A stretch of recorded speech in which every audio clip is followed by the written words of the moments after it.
Api pertama kali muncul dari atap lantai 2 rumah warga di Jalan Rapokaling, Kecamatan Talo, Kota Makassar, Sulawesi Selatan.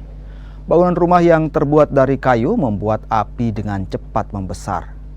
Warga setempat berusaha memadamkan api menggunakan alat seadanya.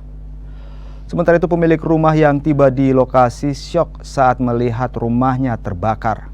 Api baru dapat dipadamkan setelah 11 unit mobil pemadam kebakaran Kota Makassar dikerahkan ke lokasi.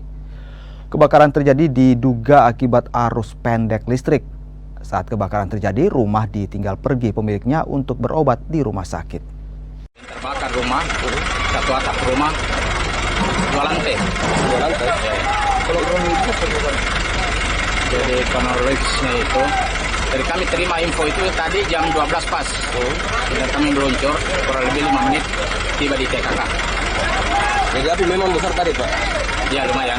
Kami butuh waktu 15 menit untuk memadamkan. Ini bukan sementara Pak tadi, Pak? Di koslet. Untuk pemilik rumah, kamu ini cepat ditinggalkan. Ini di kosong atau ada orangnya Pak dalam waktu kejadian? Menurut informasi, yang punya rumah tidak ada. Tidak ada, perlu berobat. Iya, sementara keluar dia.